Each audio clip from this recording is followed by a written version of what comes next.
Hi guys, welcome to another Laser Talk, and I just finished watching a couple minutes ago the widescreen special edition of Predator 2. A nice release with both analog and digital sound. Looks great. It was one of those movies that, even though I've seen the first Predator probably 30 times over the years, I'd never seen the entirety from start to finish of Predator 2. It was one of those movies that I always caught bits and pieces of over the years, and the bits and pieces that I saw I didn't really appeal to me, and I think I mostly saw a lot of the earlier parts of the film on TV and that kind of stuff, and edited for TV versions, little bits and pieces, and I just never felt the need to go sit and watch it. I'm very glad I did. I liked it a lot more than I thought. Definitely an inferior film to the first one, but much better than I was expecting.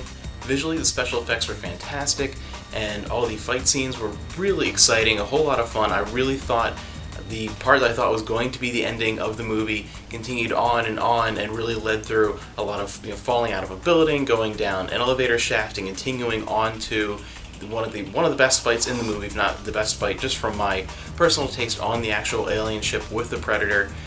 It was so much better than I thought it was going to be from that perspective. Very entertaining, visually exciting. You can't go wrong with Danny Glover as a cop in any form. That always works. Good supporting cast.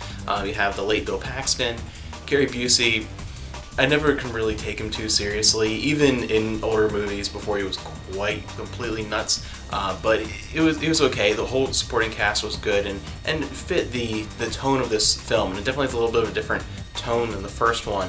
And just really cool visual movie. I really love the death of Gary Busey's character. That was a great death scene. Spoiler alert for a couple-decade-old movie, but I really enjoyed that. I liked some of the story bits put throughout, especially at the very end.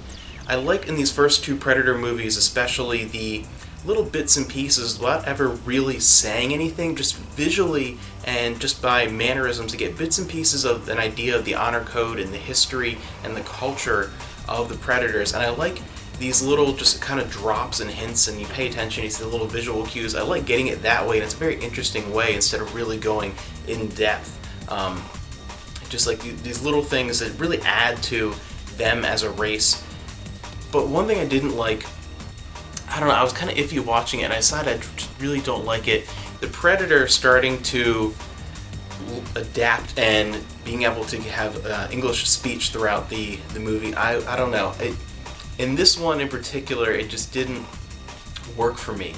The Predator swearing and things like that, I don't know, it was a little creepy when he would say, "Do you want some candy?" and things like that. But overall, I really could have done without that. It took away a little bit, but it was another element that added to the general kind of goofy feeling this one has compared to the first one. I think a lot of that comes from the 1997 LA, super covered in smog and corruption and gangs overrunning the city, and really they're in charge, not the police. And to me it's so over the top in that respect that it becomes almost comical. In a lot of the scenes from the beginning to maybe about 3/4 of the way through the movie, a lot of that within the city itself, a lot of those especially daytime scenes just come across as a little silly, whereas the first movie had an almost genuine horror feel to a lot of it. It felt like a good mix between real horror from a movie like Alien and something like Commando. The first Predator felt like a great mix of that, and it really worked very well. And in this, it was over the top in a completely different way, and it almost felt, again, just a little kind of goofy.